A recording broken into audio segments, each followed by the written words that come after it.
Hi, this is Todd, and welcome to my presentation on learning, a lifelong journey. Where will it lead? How do we learn? And what learning means to you. Learning, I believe, is a creative journey. We have to keep our minds open to new ideas, or new ways to do and learn new things. I believe sometimes along the way, some people tend to lose their passion for creativity when it comes to learning. Please remember to always let your minds be open and just play. The world is very diverse, and so are individuals' learning styles. Most people learn best by utilizing a mixture of different learning styles. Educators need to embrace this idea, especially in this new digital age we live in today. New and emerging technologies are always being developed. I took some of our learning visual representations and put them together in this slide. I'm using it to help show just how diverse our learning styles are in this class.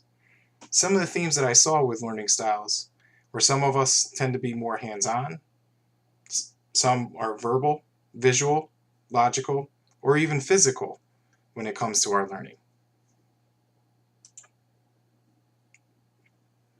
Inspiration and motivation.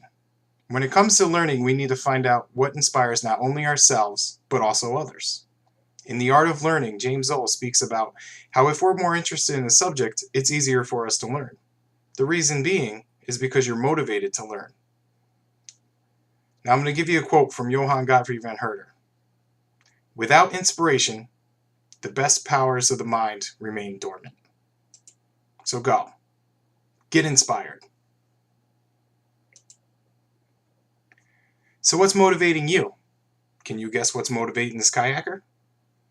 To be a better educator and learner ourselves, we need to try to identify exactly what is motivating the learner. If you can find out what they really care about in life, then you can help them. Take that passion and run with it. Once we find out what is motivating someone and the type of learning style or styles they prefer, then you have to keep some things in mind. We do not want to overload the brain with too much information at one time.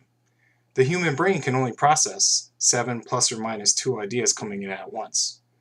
Working memory is limited and finite, whereas long-term memory is vast and can hold complex data. Long-term memory is where we want the information to go.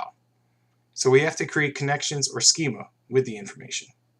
I call it the ant versus elephant analogy. Can you tell which is which? Remember, learning is much like life. It's a journey that is meant to be enjoyed. Our brains want to be happy. So go. Be engaged. Be creative. Find out what's motivating you. Then just enjoy the ride. Try not to focus so much on the end goal, but the process of learning instead. Which brings me to this slide. Learning begins from the day that we're born. Formal education begins around age 5 or 6. We need to start there and work on not just teaching our children what to think, but we need to teach them how. And I stress how to think. So I'm going to leave you with this. It's a quote from one of my favorite authors, Dr. Seuss. The more that you read, the more things you will know. The more that you learn, the more places you will go. So go.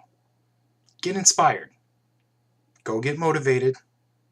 And most importantly, go learn.